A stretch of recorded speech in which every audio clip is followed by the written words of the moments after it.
Commissioner साहब हैं? हुजूर, कोई ब्योमकेश बख्शी आपसे मिलना चाहते हैं। कह रहे हैं आपसे टेलीफोन पर बात हो चुकी है। हाँ हाँ, भेज दो अंदर। नमस्कार जी, मेरा नाम ब्योमकेश बख्शी है। आपसे टेलीफोन पर बात हुई थी। बैठिए बैठिए। धन्यवाद। हाँ, कहिए क्या बात है। चाइना टाउन में जो खून हो रहे हैं, सुना है आप उन्हें लेकर काफी परेशान हैं। आप हमारी टेलीफोन की बातें सुन रहे थे? बिल्कुल नहीं, मैं तो बाहर था। फिर आपको कैसे मालूम हुआ कि हम चाइना टाउन में होने वाली हत्याओं को लेकर परेशान हैं? आपकी टेबल पर चाइना टाउन में हुए खून की खबरों के अखबार जो पड़े हुए हैं सर। ओके, जो कह रहे हैं कह डालिए। मेरा ख्याल है कि चाइना टाउन के खून के मामले में मैं आपकी मदद कर सकता हूँ। खूनी को जानते हैं आप? जी जानता तो नहीं, लेकिन जान जाऊंगा। पुलिस खुद परेशान है, अभी तक कुछ पता नहीं चला और आप जान जाएंगे। कौन है आप? जी हूँ तो एक मामूली आदमी, लेकिन जासूसी से जुड़ी हुई समस्या को सुलझाने का मुझे शौक है। कोई पेशेवर जासूस है? जी नहीं। पेशेवर जासूस नहीं है, जाहिर है पुलिस में भी काम नहीं करते। फिर आप कैसे जान जाएंगे? कहा ना, मुझे शौक है। बस कोई भी पेचीदा मामला नजर आए उसे सुलझाने की कोशिश करता हूँ। क्या करेंगे आप? ये आप मुझ पर छोड़ दीजिए। आप जो भी कार्रवाई कर रहे हैं करते रहिए, मैं आपके बीच नहीं आऊंगा। मैं अपना काम अलग से करूंगा। जरूरत पड़ी तो आपकी भी मदद लूंगा। आपने खुद किसी केस की छानबीन की है? जी कभी की तो नहीं, यही मेरा पहला केस होगा। हो, लेकिन देखिए, ना मत कहिए, कहीं ना कहीं तो शुरुआत करनी है। यूं समझिए कि यही मेरा पहला केस है, और फिर बिगिनर्स लक भी तो होता है। मुझे पूरा यकीन है कि मैं आपके काम आऊंगा। मैं चाइना टाउन के खून के मामले में तहकीकात कर रहा हूं। यह राज सिर्फ आपके और मेरे बीच ही रहे, किसी को बताइएगा नहीं। लेकिन आपकी बातों का यकीन कैसे करें? जी आप अपनी तहकीकात जारी रखिए, मैं आपके बीच नहीं आऊंगा। आपको यकीन हो जाएगा कि मैं आप ही का काम कर रहा हूं, और फिर अगर आप चाहें तो मुझ पर भी निगरानी रख सकते हैं।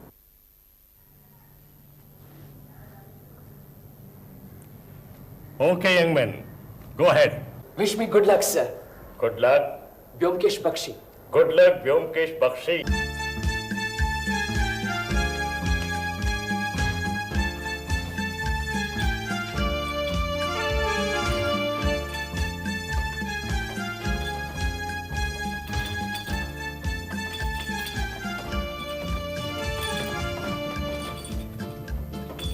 डॉक्टर साहब नमस्कार। मेरे दांत में बहुत दर्द हो रहा है डॉक्टर साहब। होता है कभी कभी, मैं दवाई देता हूँ। दिन में 2 बार 4-4 गोलियां खाना, और हाँ, रात को सोने के पहले नमक से दांत मांज लेना, समझे? जी हाँ, ये लेना। हाँ। और घनश्याम कैसे हो?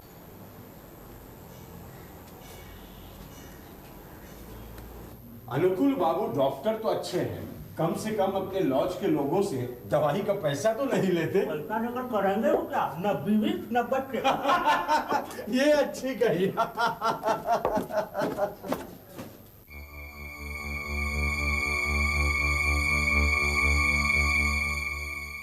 जी यहाँ रहने की कोई जगह मिल जाएगी? कहाँ से आए आप? यही कलकत्ते से रहने की जगह ढूंढ रहा हूँ, कहीं मिलती नहीं, सब फुल। सीजन के बीच में कहाँ मिलेगी? यहाँ भी नहीं है। यहाँ नजदीक कोई और लॉज है क्या? है 2-3, वहाँ भी मिलेगी कि नहीं कह नहीं सकता। वैसे यहाँ का पता आपको किसने बताया? जी किसी ने नहीं, बस यूं ही देखता हुआ यहाँ से गुजर रहा था, सामने बोर्ड पड़ा अनुकूल लॉज, बस चला आया। हमारे यहाँ सिर्फ 5 कमरे हैं जहाँ लोग सालों से रह रहे हैं। पिछले महीने रामेश्वर बाबू रिटायर हो गए, तब जाके एक कमरा खाली हो गया। ये अजीत बाबू 7 महीने से चक्कर काट रहे थे, वो रूम इन्हें दे दिया। फिर तो वही गंदे मोहल्ले में रहना पड़ेगा। और तो कुछ नहीं, सिर्फ डर लगता है जो थोड़ा बहुत रुपया है कहीं चोरी ना हो जाए। 3-4 महीने के बाद एक चक्कर लगा लीजिए, अगर कोई रूम खाली हो गया तो ठीक है, एक गिलास पानी मिलेगा? जी हाँ, क्यों नहीं।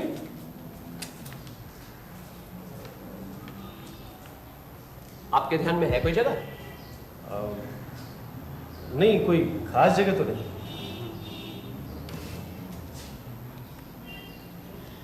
वैसे यहाँ के कमरे काफी बड़े हैं। हाँ, बड़े तो हैं। एक कमरे में दो आदमी नहीं रह सकते?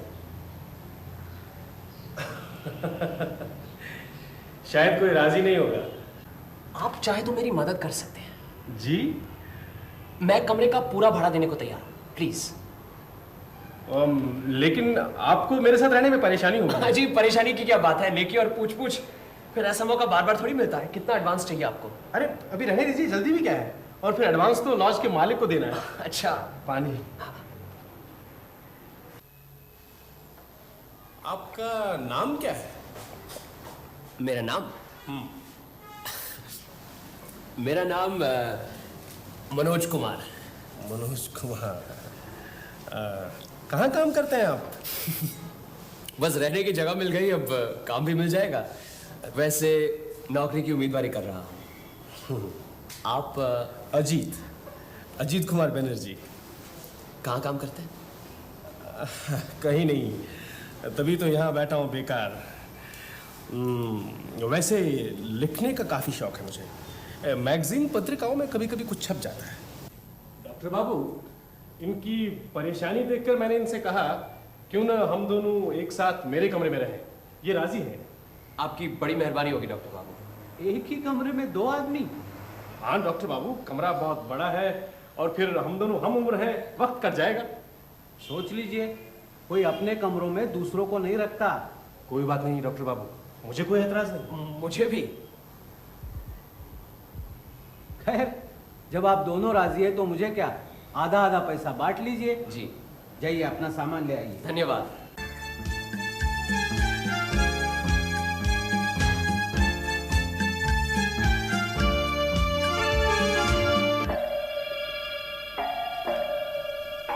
कोई पहचानता है इसे? चलो पंचनामा बनाओ।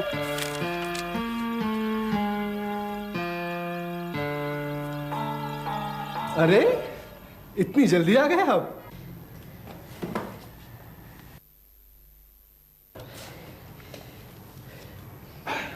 अभी अभी देखा है, नीचे किसी गरीब का खून हो गया, लाश फुटपाथ पर पड़ी है। यहाँ तो आए दिन खून और पुलिस का छापा लगा ही रहता है।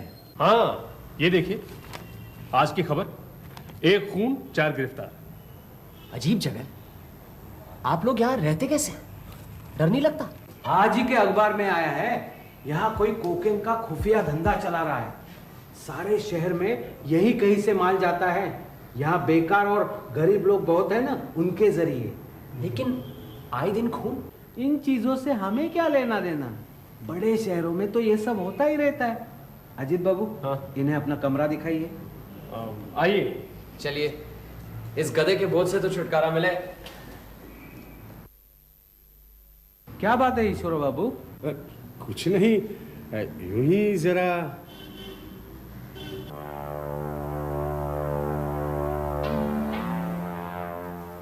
आओ,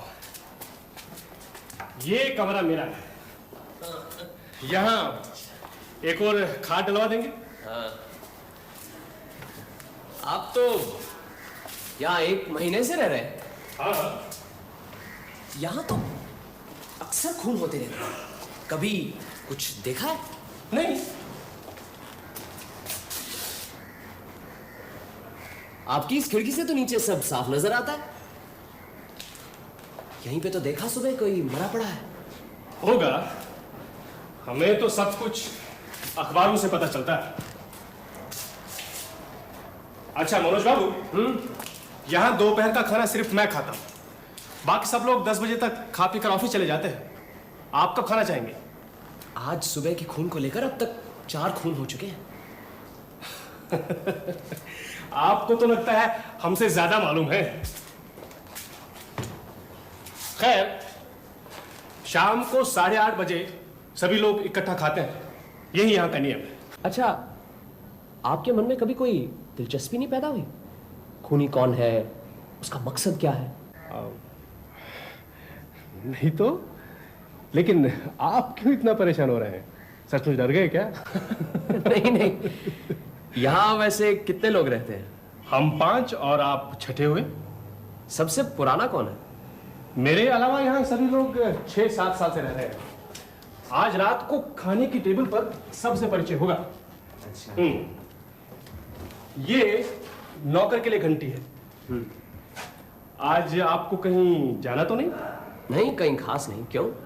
नहीं, जरा मुझे जाना है, मेरी पब्लिशर से अपॉइंटमेंट है। अच्छा अच्छा। गोपी, आओ। गोपी, ये हमारे नए बाबू हैं, मनोज बाबू। नमस्कार बाबूजी। नमस्कार। आज से ये यहीं रहेंगे, यहाँ एक खाट और लगवा देना। जी। और सुनो, आज ये दोपहर का खाना मैं यहाँ नहीं खाऊंगा। वो खाना आपके लिए यही ले बाबूजी? नहीं, मैं वहीं आ जाऊंगा। सब लोग चले गए? जी, सिर्फ वो 2 नंबर वाले बाबू सोए पड़े हैं, वो नहीं गए। 2 नंबर कौन? अरे वही ईश्वर बाबू, जो डॉक्टर के कमरे में आते आते चले गए। ठीक है, वो जाओ। जी बाबूजी, वो चाय ले आओ। अरे हाँ, चाय। नहीं नहीं, आपको जाना है ना? अरे कोई बात नहीं, मैं चला जाऊंगा। जाओ गोपी, 2 कप चाय जाओ। अच्छा, ऐसा करना, 2 नहीं 3 लाना, और 2 नंबर में हम वहीं जा रहे हैं। जी बाबूजी। चलो एक बार देख आते हैं ईश्वर बाबू को। अरे मुझे कुछ नहीं चाहिए, जाओ यहाँ से। ईश्वर बाबू, मैं हूँ अजीत। क्या काम है? आपसे मिलना है। गोपी चाय लेकर आया है। अरे कहाँ है गोपी? आ जाएगा अभी। नमस्कार। ये हमारे यहाँ नए आए हैं, मनोज बाबू। मेरे साथ ही रहते हैं। अरे चाय क्यों लेके आया? ये बाबू ने ऑर्डर दिया था। चलो चलो, अंदर रख दो, चलो।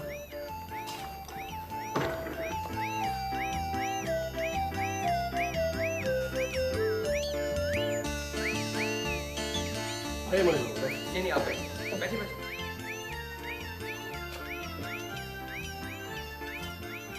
नहीं, मुझे चाय नहीं चाहिए।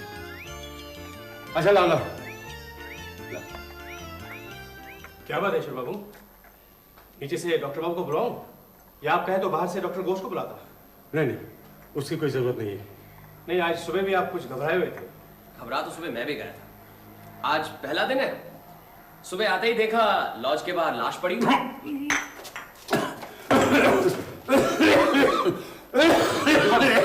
ईश्वर बाबू, गोपी, आप जरा इन्हें संभालिए, मैं डॉक्टर को ले ही आता हूँ।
आ जाओ गोपी। चाय लाऊं बाबूजी? बाद में ईश्वर बाबू ने फिर तो नहीं बुलाया? नहीं बाबूजी।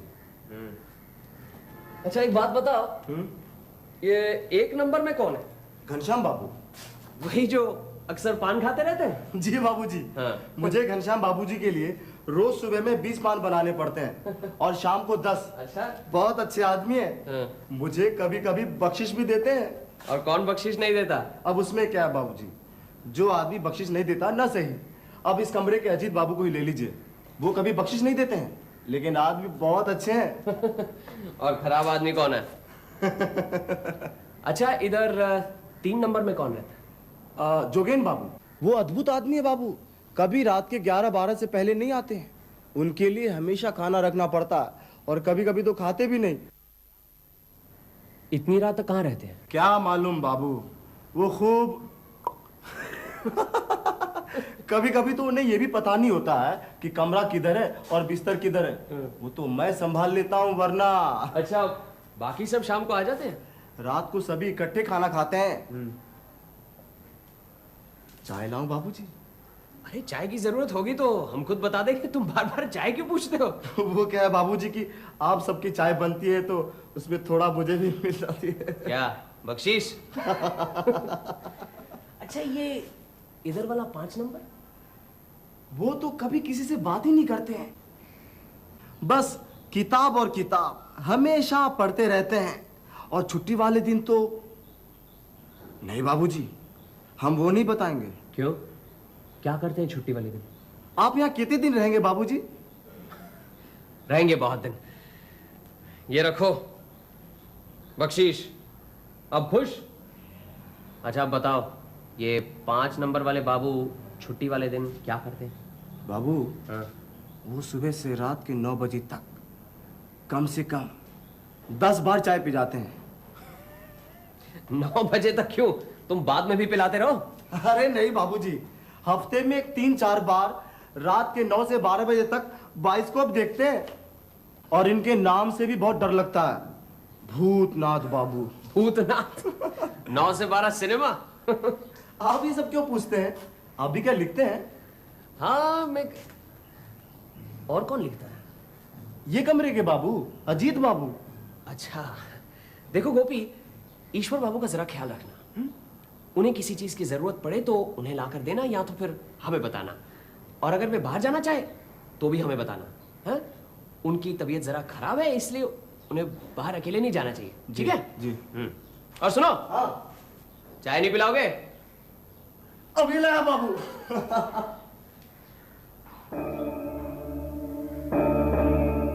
ये क्या कर रहे हैं आप? इधर आइए, बैठिए। बैठिए बैठिए।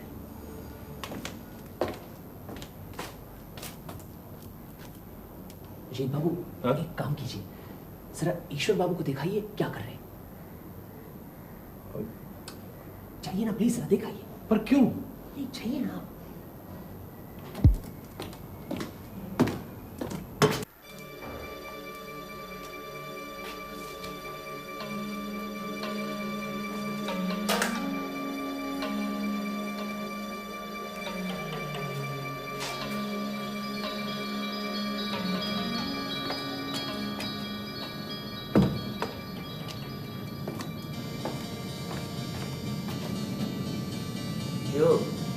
ईश्वर बाबू अपने कमरे में नहीं मिले ना? नहीं, लेकिन आप यहाँ लेटे हुए क्या कर रहे हैं? ईश्वर बाबू नीचे डॉक्टर के कमरे में है।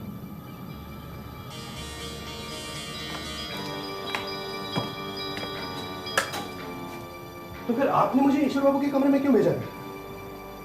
पक्का करना चाहता था वही है कि कोई और है। इधर आइए, आप मेरी जगह पर लेटिए, आपको सब पता चल जाएगा। कभी कभी नींद ना आने पर ऐसा हो जाता है। मैं दवाई देता हूँ, खाकर सो जाइए। क्या बात है? ईश्वर बाबू इतने परेशान क्यों हैं? मामला गड़बड़ है। क्या गड़बड़?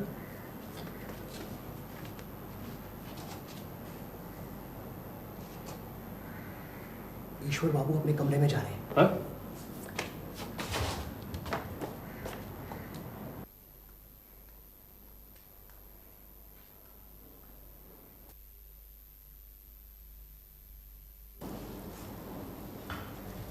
ये लो बाबू, गरम है। अरे क्या हुआ ईश्वर, खाना नहीं खाओगे? नहीं घनश्याम, कुछ अच्छा नहीं लग रहा है। हाँ? क्या हुआ ईश्वर को? आज सारा दिन घबराया सा है। ईश्वर बाबू क्या हमेशा से ऐसे? नहीं, वैसे इन्हें कुछ न कुछ लगा ही रहता है, ब्लड प्रेशर, डायबिटीज, लेकिन आज कुछ ज्यादा ही परेशान से है। कब से? सुबह से ही देख रहा हूँ, और सुबह भी कुछ नहीं खाया। क्यों भूतनाथ बाबू, आपका क्या ख्याल है?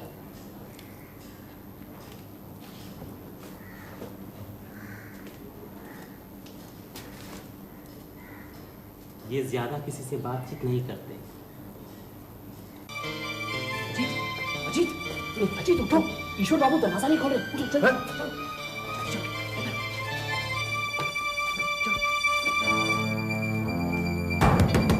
ईश्वर बाबू, ईश्वर बाबू, ईश्वर बाबू, दरवाजा खोलिए ईश्वर बाबू। अरे ये तो 5 बजे सुबह ही उठ जाते थे, आज न जाने क्या हो गया है इनको। हाँ। मेरे ख्याल से दरवाजा तोड़ देना चाहिए। हाँ? क्यों ना पुलिस को खबर दी जाए? अरे पहले देख तो लीजिए क्या बात है, शायद इन्हें पहले डॉक्टर की जरूरत पड़े। तोड़ दो दरवाजा। हाँ चल, हाँ चलिए तोड़ दो, चलो। ईश्वर बाबू करीबन 7 साल से हमारे लॉज में रहते थे। हर एक से उनका बर्ताव अच्छा था, कोई भी उनका दुश्मन नहीं था।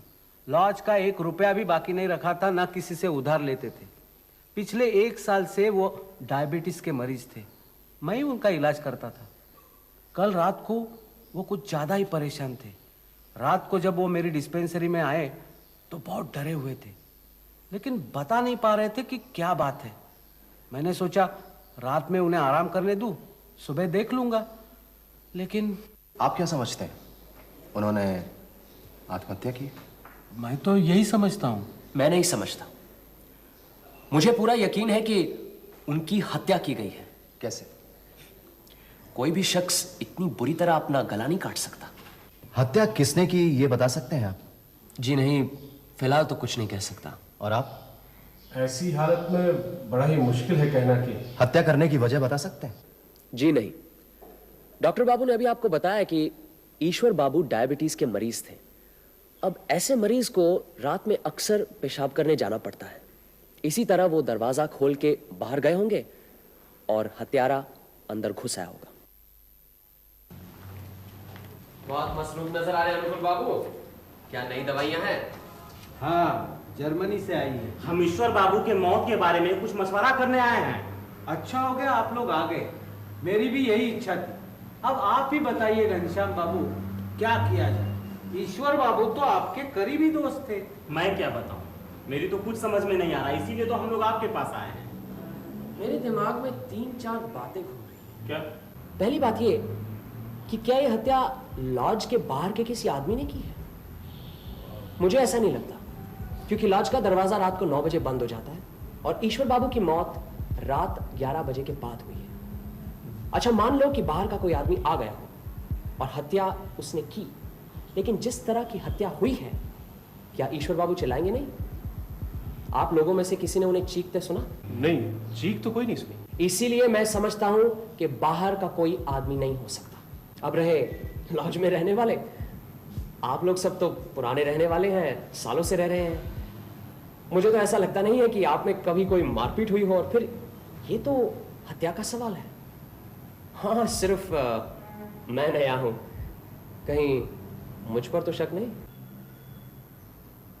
नहीं, उस रात ये मेरे साथ मेरे कमरे में थे, और फिर ये क्यों ईश्वर बाबू की हत्या करेंगे? एक और बात है, हमें मालूम है हमारे मोहल्ले में कोकीन का धंधा चल रहा है, लेकिन इसका सरदार कौन किसी को नहीं पता।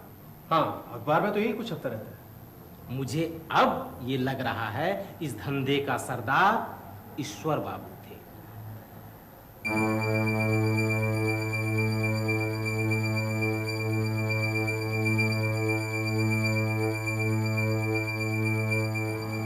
ये आप कैसे कह सकते हैं? मैं इसलिए कह रहा हूं कि ईश्वर बाबू को शायद यह शक हो गया था कि वो पकड़े जाएं। हाँ, ये हो सकता है। उस रात ईश्वर बाबू बहुत घबरा गए थे। हो सकता है इसी डर से कि कोई उन्हें पहचान गया है और उनका पर्दाफाश जल्द होने वाला है। इसी घबराहट से वो अपना संतुलन खो बैठे और उन्होंने खुदकुशी कर ली।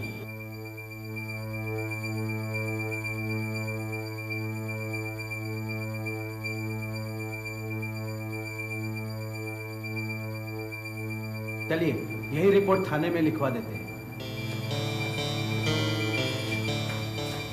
आपके नाम गिरफ्तारी का वारंट है। आपको इसी समय पुलिस स्टेशन चलना पड़ेगा। रामधन सिंह जी, गिरफ्तार कर लो इन्हें। ये क्या कर रहे हैं? ये देखिए, ईश्वर चंद चौधरी की हत्या करने के जुर्म में मनोज कुमार को गिरफ्तार करने का वारंट। आप में से किसी भी दो शख्स को शिनाख्त करनी पड़ेगी कि यही मनोज कुमार है। हाँ, चलिए पुलिस स्टेशन। इसकी कोई जरूरत नहीं, मैं खुद ही चलता हूँ। घबराओ मत अजीत, जल्दी वापस आ जाऊंगा। चलिए। ये देखो क्या सोच रहे थे और क्या हो गया।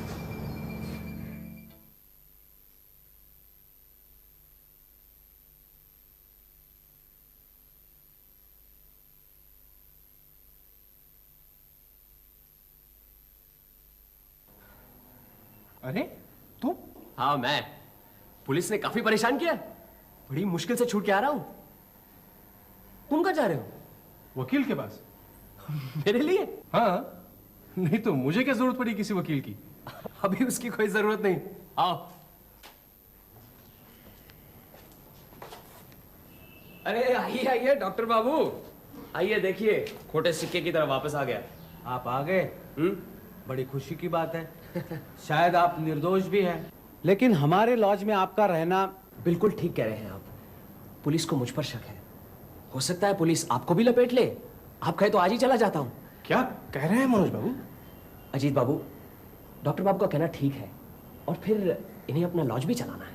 अरे इस वक्त आप कहाँ जाएंगे? शाम हो गई है। हाँ, अगर आप इजाजत दे तो आज रात रह जाऊं, कल सुबह चला जाऊंगा। ठीक है, आज की रात रह लीजिए, लेकिन कल जी, सुबह होते कल ही। सुबह जरूर मैं यहां से चला जाऊंगा, और फिर मेरी पुरानी जगह तो है ही, जरा कुछ खा पी लूं, फिर आपका हिसाब भी चुकाना है।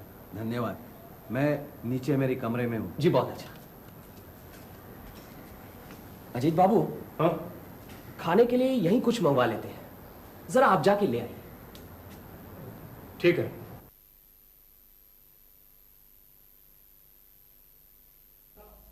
बैठिए। और ये रही आपकी आज तक की रहने की रिसीप्ट। डॉक्टर बाबू, कल से बिल्कुल सोया नहीं। आज खाने के बाद जरा लेटा तो नींद आ गई, उठा तो सर दर्द बढ़ता ही जा रहा है। सोचा कि हिसाब के साथ साथ आपकी दवाइयों का भी इम्तिहान ले लूं। हाँ हाँ, क्यों नहीं। बदहजमी से सरदर्द हुआ है, मैं अब भी दवाई देता हूँ।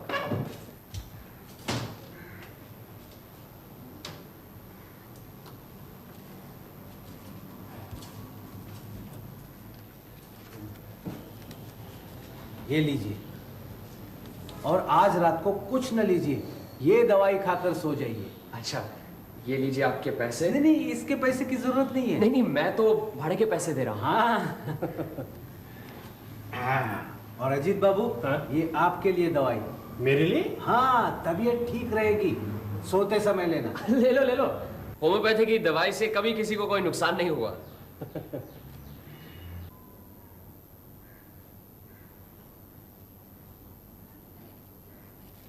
ये दवा लेने की जरूरत नहीं, और ये रही मेरी पुड़िया, रख दो वहां पे। अब 9 बजे हैं। तुम सो जाओ, 1 बजे से पहले कुछ नहीं होने वाला। वक्त आने पर तुम्हें जगा दूंगा। लेकिन बात क्या है? बहुत कुछ, बस जैसा मैं कहूं वैसा करते जाओ। ये चादर पकड़ो।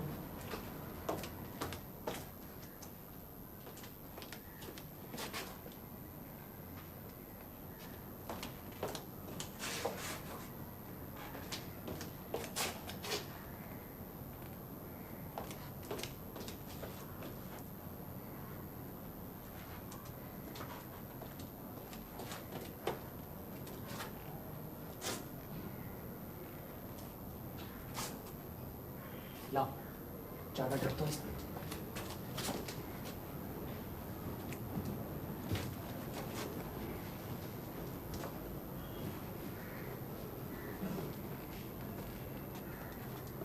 ये मैं सो रहा हूं, तुम अपनी जगह पर ही सोना। और ये अपने पास रखो, अगर जरूरत पड़े तो। ये क्या कर रहे हो?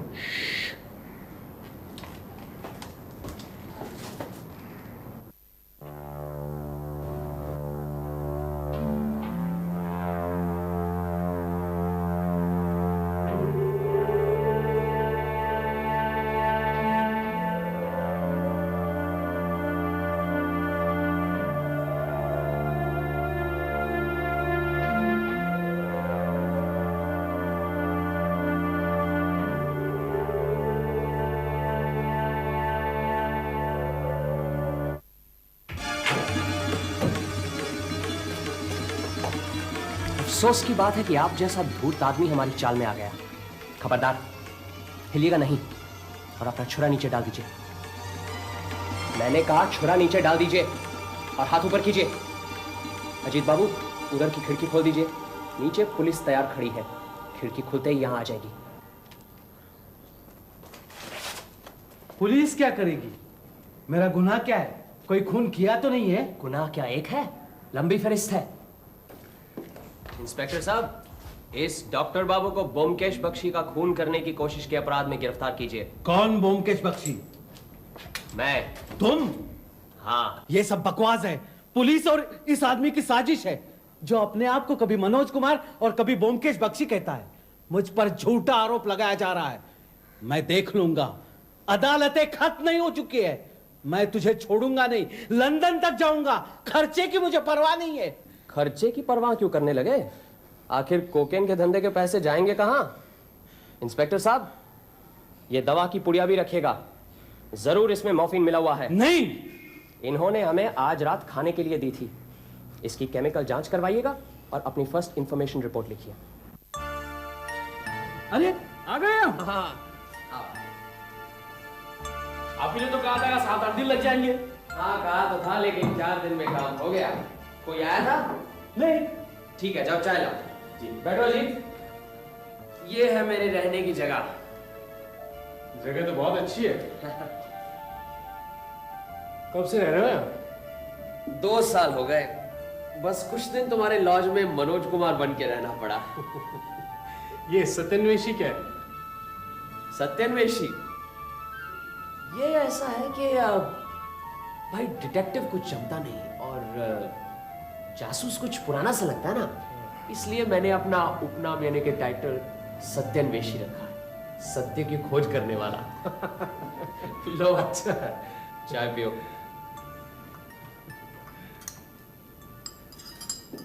तुम्हारे मोहल्ले में आए दिन खून होने की वजह से अखबारों में काफी टिक्का टिप्पणी चल रही थी। इसी सिलसिले में चाइना टाउन में मैंने 2-3 चक्कर लगाए, इधर उधर तहकीकात की और 2 जगह चुन ली। एक तो रॉयल बंगाल बोर्डिंग हाउस, दूसरा अनुकूल लॉज। पहले तुम्हारे लॉज में आकर रहा, सोचा कि पूरे मोहल्ले की छानबीन यहीं से करूंगा। तब भी थोड़ा सा शक था कि शायद दुश्मन का अड्डा यही लॉज है। फिर उस रात जब ईश्वर बाबू की हत्या हुई, तब मुझे पूरा यकीन हो गया कि कातिल डॉक्टर बाबू ही है। कैसे? उस रात करीबन 3 बजे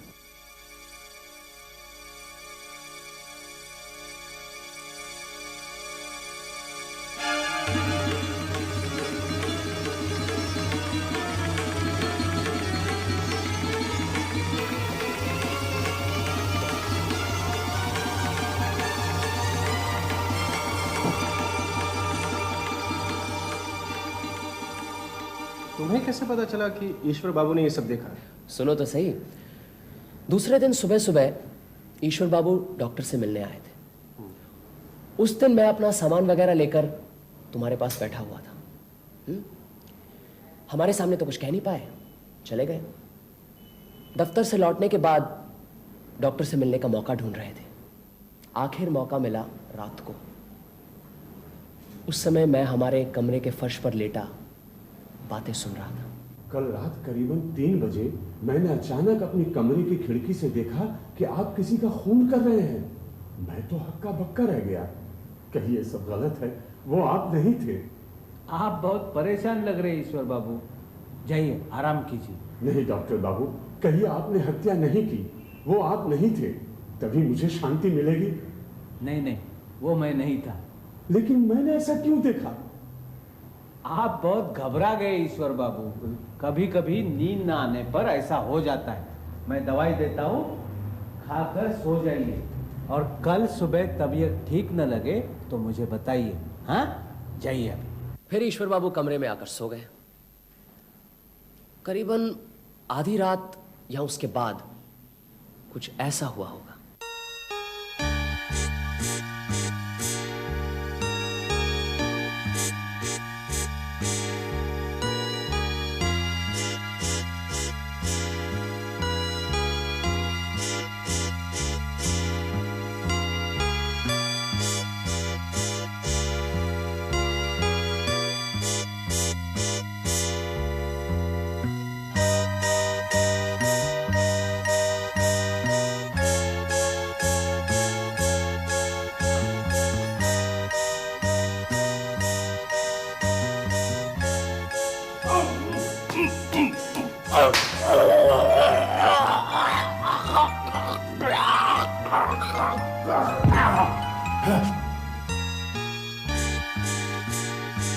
डॉक्टर काफी दिनों से कोकेन का धंधा चला रहा था। होम्योपैथी की डॉक्टरी तो सिर्फ दिखावा था। कोकेन का धंधा वो गरीब नौकरों या जरूरतमंद लोगों से करवाता था। कहीं किसी पर शक हुआ, रास्ते से हटा दिया। इसके अलावा किसी ने भी उनका काम 3-4 बार किया, उसे भी मार डालता था। कहीं कभी कोई गड़बड़ न कर बैठे, इसलिए। लेकिन वो तुम्हें क्यों मारने आया? तुम तो उसका काम नहीं करते थे। मुझ पर उनको पहली बार शक हुआ जब मैंने कहा कि ईश्वर बाबू की मौत खुदकुशी नहीं बल्कि खून है। फिर पुलिस ने एक गड़बड़ी की। डॉक्टर बाबू की शिकायत पर यकीन करके मुझे पकड़कर ले गई। कमिश्नर साहब ने मुझे छुड़वा दिया।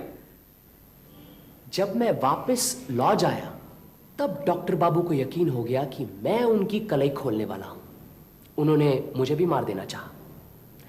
मैंने भी उनकी मदद की, जानबूझकर ताला खराब कर दिया, जानबूझकर कहा सर में दर्द हो रहा है। डॉक्टर बाबू मेरी चाल में आ गए। उन्होंने मॉर्फिया का पाउडर दिया मुझे खाने के लिए ताकि मैं सोता रहूं। उन्होंने समझा खुले दरवाजे से आकर बिल्कुल ईश्वर बाबू की तरह मुझे भी मार देंगे। बाकी तो सब तुम्हें मालूम ही है। कमाल कर दिया तुमने मनोज। Oh sorry Byomkesh. अच्छा, अब मैं चलता हूँ। कहाँ जा रहे हो? वहीं लॉज, और कहाँ?